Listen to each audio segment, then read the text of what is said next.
तर मित्रांनो नमस्कार.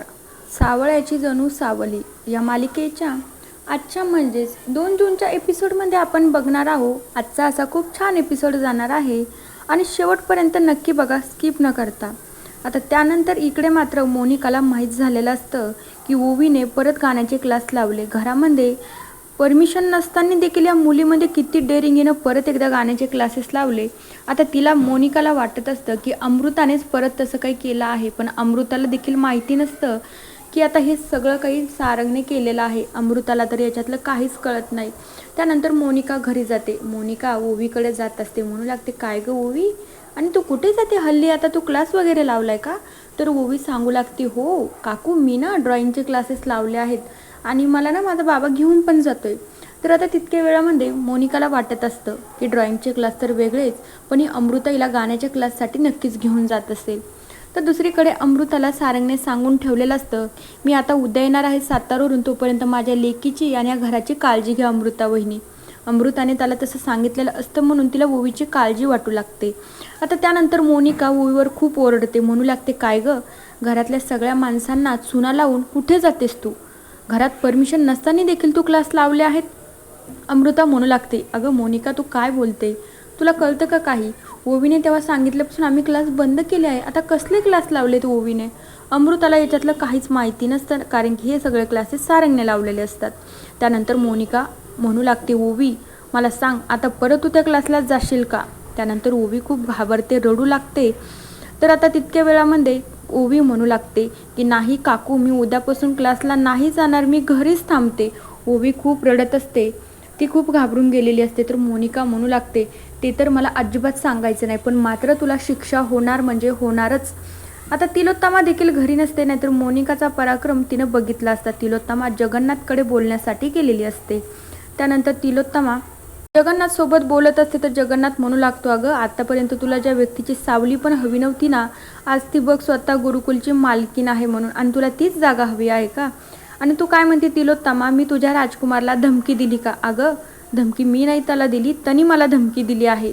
तिलोत्तमाची तिथे बोलतीच बंद होती. तिलोत्तमाला काहीच कळत नसतं. तर तिलोत्तमा दुसऱ्याच विषयावर जगन्नाथशी बोलायला आलेली असते. पण आता जगन्नाथ म्हणू लागतो, अगं तिलोत्तमा कशाला घुमून फिरून गोष्टी करते? ज्या विषयावर बोलायला आली ना, मेन मुद्दा काय आहे तोच बोलणं, माझ्याकडे अजिबात वेळ नाही आहे. तिलोत्तमा म्हणू लागते, मला सांग जगन्नाथ, तुझी ती मुलगी आहे ना, तिचा काही नवीन प्लॅन वगैरे तर नाही ना माझ्या घरामध्ये यायचा? जगन्नाथ म्हणू लागतो, अगं तुझ्या घरामध्ये पाऊल ठेवायची पण तिची इच्छा नाही. ती मात्र आता तिच्या सुखी संसारामध्ये ना खूप छान रमली आहे आणि तुझ्या घरी यायची तिला इच्छा देखील नाही. तर तिलोत्तमा म्हणू लागते, बरं तेच हवं आहे मला, पण बघ तिची इच्छा जर झाली ना माझ्या घरात यायची, तरीही मी तिला माझ्या घरात पाऊल देखील ठेवू देणार नाही. तर आता जगन्नाथ म्हणू लागतो, ते तर वेगळंच राहिलं, पण नियतीच्या मनात काय आपण ते नाही सांगू शकत ना. काय सांगता येतं, तुला ज्या मुलीची आवड नाही ना त्याच मुलीला तू तुझ्या हाताला धरून घरात घेऊ शकते, असं पण होऊ शकतं ना. तिलोत्तमा म्हणू लागते, जगन्नाथ हे बघ, या जन्मात तर काय, पुढच्या 7 जन्मात पण त्या मुलीला मी माझ्या घरात घेणार नाही आणि माझ्या सारंगच्या आयुष्यात देखील येऊ देणार नाही. जगन्नाथ तिथे हसू लागतो. जगन्नाथ शांत बसतो.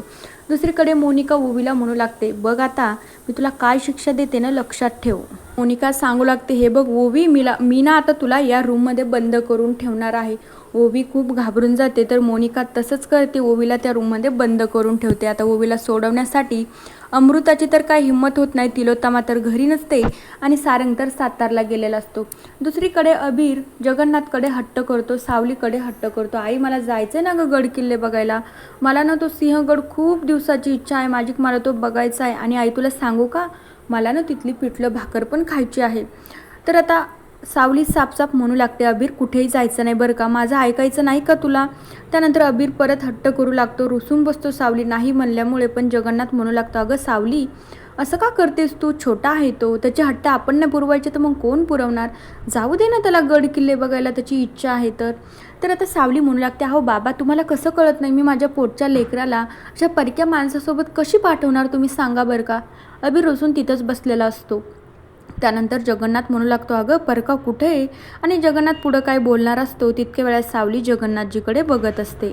तर मित्रांनो, बघूया उद्याच्या भागांमध्ये आपल्याला काय बघायला मिळतं. तोपर्यंत या मालिकेच्या पुढील भागांच्या अपडेट्ससाठी आपल्या चॅनलला नक्की सबस्क्राईब करा. So bye.